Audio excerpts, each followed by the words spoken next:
Hi everyone, welcome. In this video, I'm taking you with me to one of my favorite places in Armenia, Sevanavank Monastery, right here on the peninsula of Lake Sevan.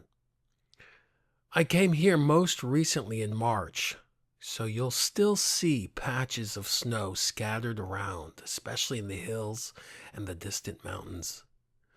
There's a kind of stillness at this time of year that really makes the place feel even more spiritual. Lake Sevan is one of the largest high-altitude lakes in the world, sitting at nearly 6,200 feet, or about 1,900 meters, above sea level. It's often called the jewel of Armenia, not just for its beauty, but because of how deeply it's tied to Armenian identity, history, and spirituality.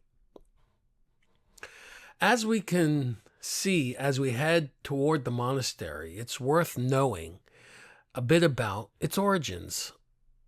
Sevanavank was founded in the year 874 AD by Princess Mariam, who was the daughter of King Ashot I, and during what's known as the Bagratuni dynasty.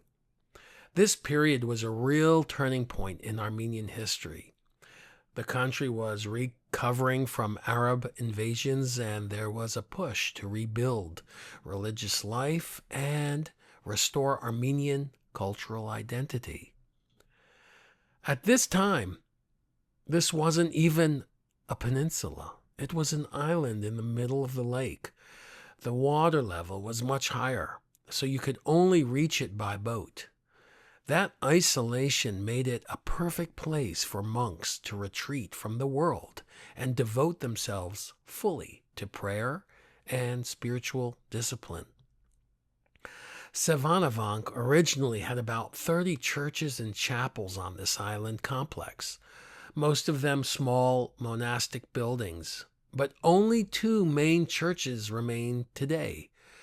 Ara Kelots, meaning the Holy Apostles, and Astvadzadzin, the Holy Mother of God.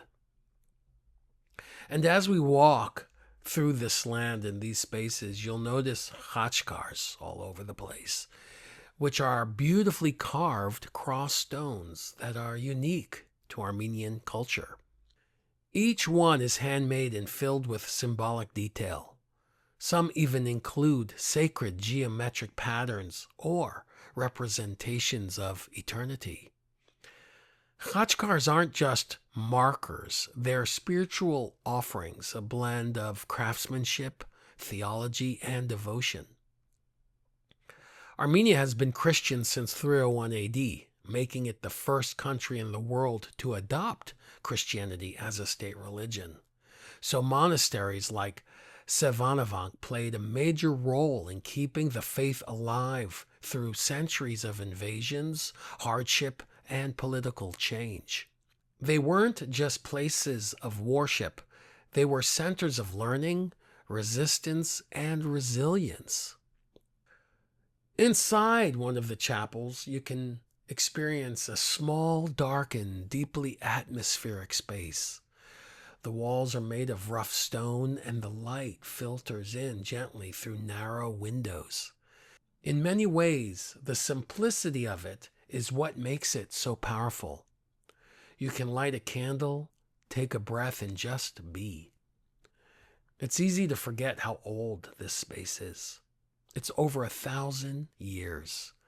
That means generation after generation has come here to pray, to reflect, and to seek peace.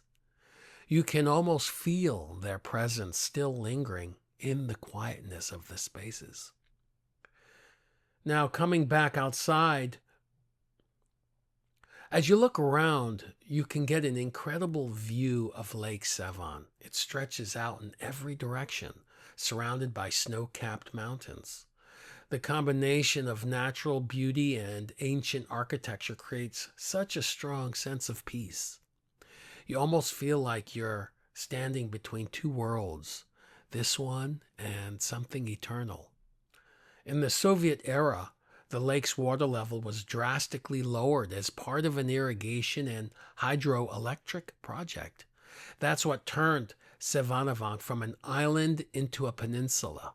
The change impacted the monastery's sense of seclusion, but in some ways it also made it more accessible for people to visit and connect with. Even today, Sevanavank continues to be a place of pilgrimage. Locals and visitors come here to get married, to baptize their children, or just to reconnect with their faith and heritage. It's a reminder of how the sacred is not something in the past. It's still very much alive. And honestly, even if you're not religious, this place has a way of reaching you. The fresh air, the quiet, the deep sense of time. It all invites you to slow down, to breathe, and to reflect on what really matters. So that's Sevanavank, a place that holds the soul of Armenia in stone, sky, and the silence here. It's simple, it's ancient, and it's full of presence. If you ever find yourself in Armenia, I really recommend making the trip out here. Come early in the morning or in the off season, when it's quiet and you can truly feel the energy of the land. It's something you carry with you long after you leave. Thanks for joining me on this walk. I hope it gave you a sense of the depth and beauty and the spirit of this incredible place. Until next time, peace and blessings.